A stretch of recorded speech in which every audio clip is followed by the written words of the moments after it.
Hello everyone, this is Ruari Williamson of the Everything Geek podcast, and today with another haul video. This haul video, it's going to be a bit different. I'm going to do a mixture of one convention I was at recently and then some other items I picked up over Easter. This is a whole video I've been meaning to do for quite a number of weeks now, but obviously I've had to prioritize some of the interviews we've had recently, and we'll be doing a lot more interviews coming up, of course.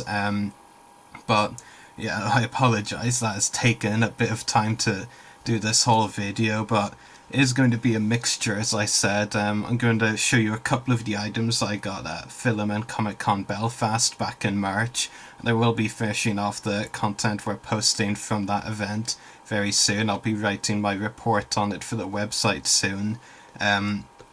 But this of course is the whole video, so I will show you the couple of things I got from it. I didn't take a lot of money with me. I was there with a press pass, so I wasn't really majorly after autographs. I did get one autograph and I got one other thing as well, but I didn't really need to bring a lot of money. Like, in fact, I was wondering if I would be disappointed by not bringing more, but there wasn't really a great deal there wasn't anything that I said, well, I have to have that, really. Especially in terms of Star Wars figures, which only one stall was selling new Star Wars figures. And they were, overpriced. Like, they had put the price up compared to the other figures they had at the stall, purely because they were new, or at least new at the time, because this was mid-March. And I later got those same figures for a cheaper price. But like I said, that's what conventions do, and put pricier tags on stuff that's new at the time. But still happy with what I did get. I got a couple of things at the event.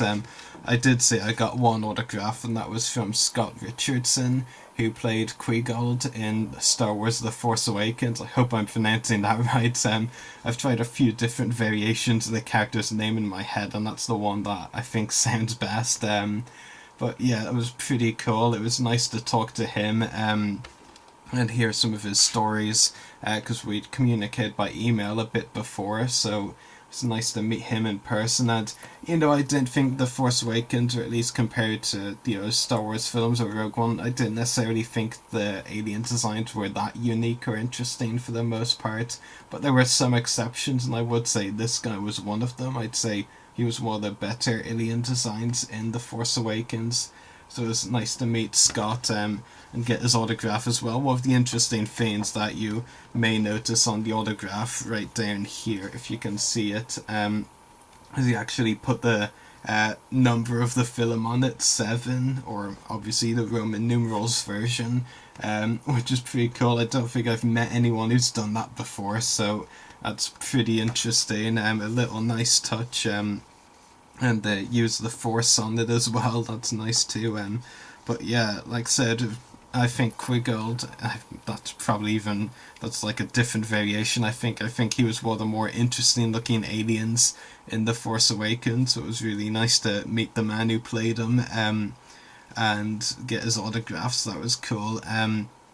I met a couple of other guests as well, because we put up the interviews a while ago. You've probably, if you're a fan of The Walking Dead or Doctor Who, you've probably long listened to our interviews with Andrew Rothenberg and Camille Cajuri, or if you haven't, maybe this will be the encouragement you need to give them a listen. But it was really nice to meet them. They were both really nice people, very talkative.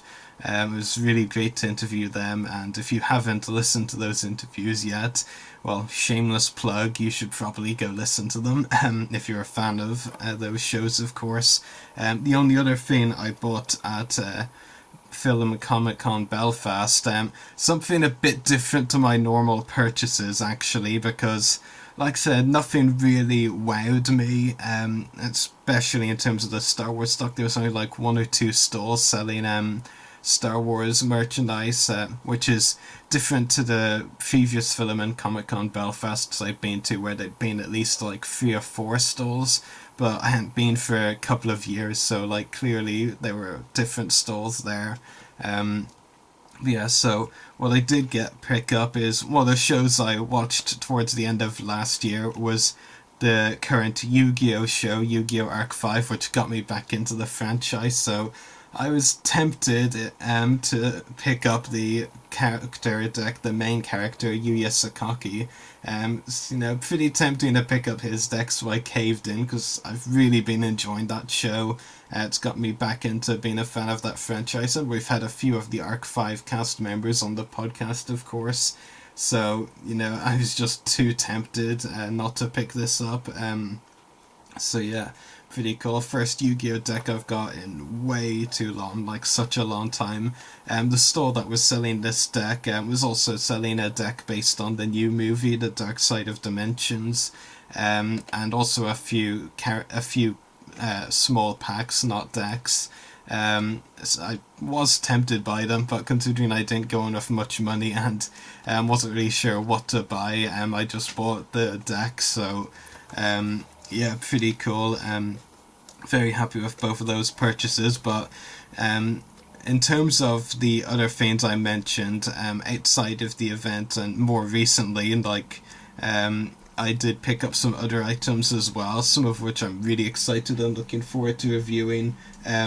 One of which, or two of which, two figures from one of the recent Rogue One wave of figures. First of all, Bodhi Rook, one of the main characters in the film who hasn't really had a lot of merchandise so far. In fact, this is the first Hasbro figure of the character, and considering he's one of the leads, it's surprising it took until, what was it, February, March, until they made a figure of him, and that's been a 6-inch version of him announced. Like, he's the only main character from Rogue One who, it's taken this long to get a figure of and hasn't had a 6-inch version announced. His base and turret only recently came out in 6-inch as well. And another figure, same wave as the Bodhi figure, is the Shore Trooper, the regular version. One thing that's interesting and a little weird is on some of the figures Hasbro put Shore Trooper, and on some of them they put Scarif Stormtrooper. They're both the same, or like variants. Because the Scarif Stormtrooper is the squad leader, but it's a bit strange that they call them Shore Trooper or Scarif Stormtrooper, instead of just going like Shore Trooper Squad Leader or something like that. So I know it's just a little thing. Maybe I'm pointing out something that no one cares about. That's probably what I do sometimes. So yeah, but both pretty happy with both of those figures. Another Rogue One figure I got recently, which is from the original wave, the first wave of the figures that came out on Rogue Friday, or Force Friday, whichever you prefer. Is the Stormtrooper. I've been holding out on picking this one up for a while. I always did intend to pick it up. I just kept holding off on it. And eventually I went into a Tesco and they were actually selling it for half price. So some of their Star Wars figures were £10, but they were selling this for half price, £5. So I definitely had to pick it up then. So really happy to have that Stormtrooper in the collection. And what's pretty cool is because of the additional pauldron there, you can interchange it between being a regular Stormtrooper and a Stormtrooper Commander, which is a pretty neat touch in my opinion. Not Rogue One this time round, but a Force Awakens figure I've been meaning to pick up for a while, Tosu Leech. Disappointed that we didn't get more of him and his group in the film. I feel like they could have done more of them, but some people didn't really like the Rafter scene as a whole, so maybe more of it isn't what people both wanted. But I just think these characters got a bit of the short end of the stick, and it would have been nice to see more of them. But he definitely looks pretty good as a figure, though, so I'm looking forward to opening him up and reviewing him.